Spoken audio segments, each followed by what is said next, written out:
दिग्विजय मुनि जी, जिनकी हत्या हुए पूरे 1 साल से ऊपर हो चुका है और अभी तक उन्हें इंसाफ नहीं मिला और इसके बारे में हमने डिटेलिंग से आप लोगों को एक वीडियो में बताया था।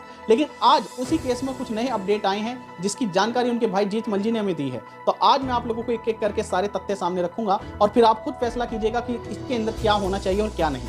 तो सबसे पहले मैं आप लोगों को बता दूं कि भांडापुर की पुलिस ने अभी तक ये स्वीकार ही नहीं किया कि उनकी हत्या की गई थी। जी हां, सबसे बड़ा दुर्भाग्य तो इसी बात का है। इसके अलावा जो सेशन कोर्ट है, उसने भी यहां पर काफी ज्यादा ढील दी है और वो भी कहीं ना कहीं उनके संरक्षण में लगा हुआ है, जो लोग दिग्विजय मुनि जी की हत्या के पीछे हैं। इतने सारे सबूत जीतमल जी उनके सामने रख चुके हैं, उसके बाद भी वो स्वीकार करने को तैयार ही नहीं है कि हां, उनकी आत्महत्या नहीं, ये हत्या का केस है और उसी प्रकार से उसकी जांच पड़ताल होनी चाहिए। वहां की पुलिस और वहां की कानून व्यवस्था इसी बात पर जोर देने पर लगी हुई है कि नहीं, ये आत्महत्या है या आत्महत्या है। तो यही सबसे बड़ा दुर्भाग्य है। इसके अतिरिक्त जब जीतमल जी को लगा कि सेशन कोर्ट इस पर ज्यादा सुनवाई नहीं करेगा, तो अब वो इसी केस को हाई कोर्ट तक लेकर जा रहे हैं और उनकी सिर्फ एक ही मांग है कि सीबीआई इसकी जांच करे। जी हां, अगर कभी भी हमें कोई भी संशय लगता है तो ये हर एक मानव का अधिकार है, हर एक भारतीय नागरिक का अधिकार है कि वो सीबीआई की जांच के लिए मांग उठा सकता है और सीबीआई जांच होनी भी चाहिए। यही हमने अपने लास्ट वीडियो में कहा था कि अगर हम यहां पर किसी को दोषी नहीं ठहरा रहे, हम सिर्फ ये कह रहे हैं कि दूध का दूध और पानी का पानी होना चाहिए। अगर दिग्विजय मुनि जी ने आत्महत्या की थी तो वो इस बात को प्रूफ करे सबूत के साथ, तथ्यों के साथ कि कैसे वो किस प्रकार से वो आत्महत्या कर सकते हैं टंकी पर चढ़कर, जबकि उनके पैर में इतनी बड़ी चोट लगी हुई है, उनकी जो नस है वो कटी हुई है।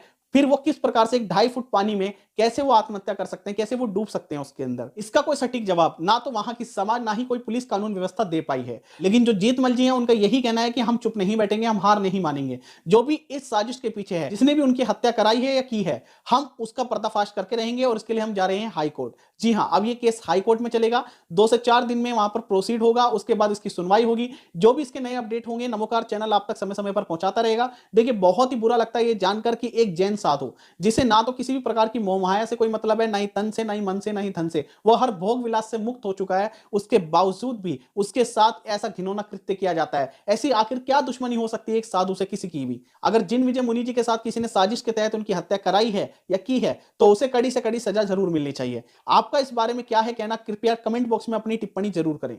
और इसी के साथ मैं आप लोगों को यह भी बता दूं कि सबसे ज्यादा दुर्भाग्यपूर्ण बात यह है कि जो लोग दिग्विजय मुनि जी की हत्या के पीछे हैं, वही लोग ये अफवाह उड़ा रहे हैं जीतमल जी ने केस झूठा होने के कारण वापस ले लिया है। तो ये कैसे हो सकता है? अगर कोई इंसान केस वापस लेगा तो वो हाई कोर्ट में किस तरह से अपने केस को आगे बढ़ाने के लिए जाएगा, आप खुद सोच सकते हैं। ये बात जरूर है कि सेशन कोर्ट से जितनी उम्मीदें थी जीतमल जी और उनके परिवार को, वो उनकी आशाओं पर खरी नहीं उतरी है सेशन कोर्ट, और उन्होंने कहीं ना कहीं इसमें ढील छोड़ी है, इसमें कोई भी दो राय नहीं है। इसी वजह से वो अब हाई कोर्ट में अपील कर रहे हैं और उनका दृढ़ संकल्प है कि अगर हाई कोर्ट से भी उन्हें इंसाफ नहीं मिलता तो वो सुप्रीम कोर्ट तक जाएंगे।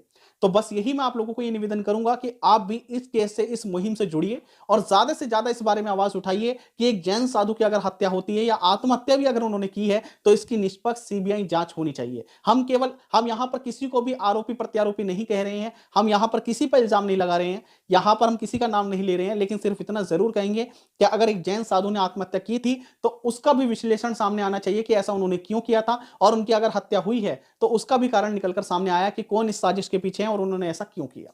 अगर कोई दोषी पाया जाता है तो उसे कड़ी से कड़ी सजा मिलनी चाहिए। धन्यवाद। जय जिनेंद्र।